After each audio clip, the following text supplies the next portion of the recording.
I am Ferdinand Marcos, and I am the President of the Republic of the Philippines. I stand today on behalf of 110 million Filipinos. Hello people, hello words, and hello Philippines. It's me again guys. Let's Talk Vlog. Shout out po sa inyong lahat mga kababayan. Mayroon tayong upload videos, update sa inyo. Nakakasama lang talaga ng loob yung dating Pangulong Duterte guys, no? Sa kanyang panawagan na wag daw tayo magbayad ng tax. 'Di ba nakakalungkot, nakakadismaya yung ganun? Ang dating parang tinuturuan yung mga Pilipino na mag-disobedient.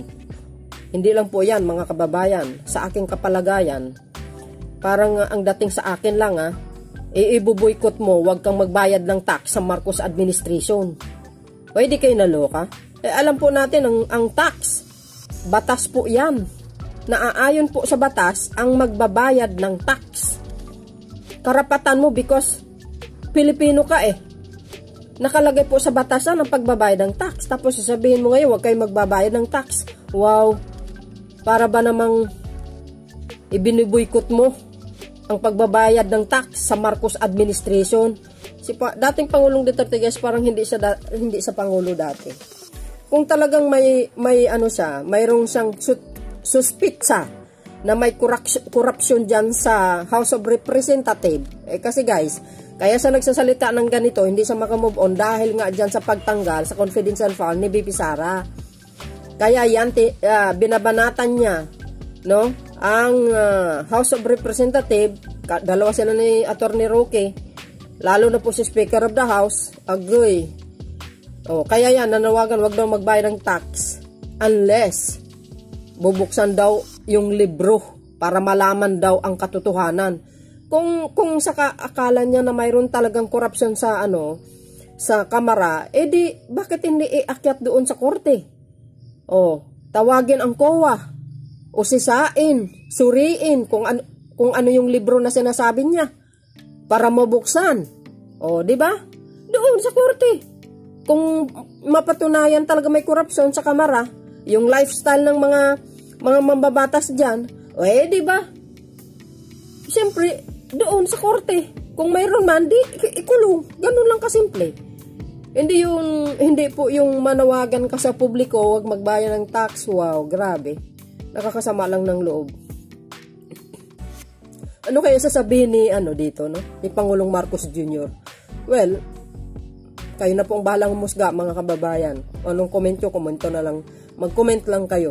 Parang nakakadismaya. Very unfair lang sa Marcos administration. But anyway guys, don't forget to like, hit the button bell. And of course, comment lang po kayo. And mag-sub na rin po kayo. And see you again guys on my next live and upload videos.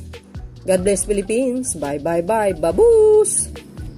Rodrigo Duterte ang publiko na huwag magbayad ng buwis. Maliban kung bubuksan ng Kamara ang kanilang Book of Accounts. Pagbibigay din ni Pangulong Duterte, Pangulo na hindi ito isang banta, kundi isang legal demand. Si Jason Rubrico magbabalita.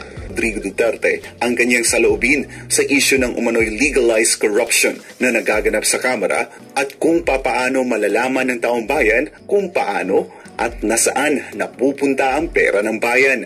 Sabi ng dating Pangulo, isa lamang ang paraan upang malaman ng publiko kung saan napupunta o nagagamit ang kanilang pera. So, the only way really to know the truth of where the money went or where the money goes is to open the books at makikita each and every congressman kung magkano. And you will see there that hindi yan tabla, ma'am. Paliwanag ni Pangulong Duterte na sa pamamagitan ng pagbubukas ng Book of Accounts ng Kamara ay dito malalaman ang lifestyle ng mga politiko. Dito rin aniya matutukoy kung sino sa kanila ang tunay na Pilipino at nagpapanggap lamang na isang makabayan. Kaya hamon ni Pangulong Duterte sa publiko na huwag magbayad ng buwis maliban kung bubuksan ng Kamara ang kanilang Book of Accounts. Hindi naman tayo mag-revolution. I will just tell the people, do not pay your taxes until Congress makes it public. Hindi mo masama dyan? I want them to believe, huwag na kayo mag-file ng taxes. Sabihin mo muna sa Congress, pagbayad kami ng taxes, make it public kung saan ang pera namin. At magkano ang nakukuha ninyo. Dagdag ni Pangulong Duterte na ang hamon na ito ay hindi isang banda, kundi isang legal demand. It's not a threat. It's a legal demand. Let me know where my money went or how it was spent. Then I will pay my taxes again this year. Without informing me kung ninanakaw ba ninyo o short change kami o baka ang binigay naming peso, ginawa lang ninyo 50 ang ginastos ninyo, yung 50 kinurakot ninyo, kalukuhan yan. It's a give and take. It's a legal demand. It is not an unlawful demand.